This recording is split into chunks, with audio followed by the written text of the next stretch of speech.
मी महाराष्ट्राची शान आहे. अण्णाभाऊंची लेखणी महाराष्ट्राची शान आहे. सन्माननीय व्यासपीठ, आदरणीय गुरुजन वर्ग आणि माझ्या विद्यार्थी मित्रांनो, आज 1 ऑगस्ट लोकशाहीर अण्णाभाऊ साठे यांची जयंती.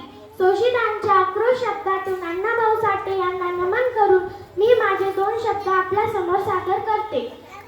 मित्रहो, पृथ्वी ही शेषनागाच्या मस्तकावर तरलेली नसून ती दलित, कष्टकरी, अपेक्षितांच्या तळहातावर तरलेली आहे, असे क्रांतिकारी विचार देणारे साहित्यिक म्हणजे अण्णाभाऊ साठे. केवळ 1.5 दिवसाच्या शाळेत जाऊन तब्बल 35 कादंबऱ्या, कथासंग्रह, पोवाडे, पटकथा, वाङ्नाट्य, लावणी यांची निर्मिती करणारे अण्णाभाऊ अजोड आहेत. अण्णाभाऊ साठे यांची लेखणी कल्पनेतील सौंदर्य दाखवणाऱ्या मोरपिसांसारखी वापरली नसून ती शोषितांची व्यथा मांडणारी तलवार म्हणून वापरली. ते लिहितात, नैराश्य हे तलवारीवर साठलेल्या धुळीप्रमाणे असते. धूळ झटकली की तलवार पुन्हा धारदार होते. तसेच आपणही नैराश्य झाडून संघर्षासाठी तयार राहिले पाहिजे. अण्णाभाऊ साठे यांचा जन्म महाराष्ट्रातील सांगली जिल्ह्यातील वाळवा तालुक्यातील वाटेगाव येथे झाला.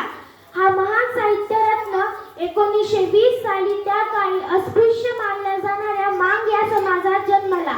लहानपणापासूनच त्यांना अन्यायाची चीड होती. म्हणूनच 1942 सालच्या चले जाव चळवळीत सहभागी झाल्याने ब्रिटिश सरकारने अण्णाभाऊंना पकडण्याचे वॉरंट काढले होते. जगण्यासाठी प्रत्येक दिवशी त्यांना संघर्ष करावा लागला. 10-11 वर्षे वयातच त्यांना रोजंदारीसाठी आई वडिलांसोबत मुंबईला यावे लागले. तेथे त्यांनी कोणत्याही कामाला कमी न लेखता त्यांनी खाण कामगार, गिरणी कामगार अशी पडेल ती कामे त्यांनी केली. परंतु आपल्यातल्या शाहिराला कधीही मरू दिले नाही. मुंबईतच लोकशाहीर म्हणून त्यांचे नाव लौकिक झाले.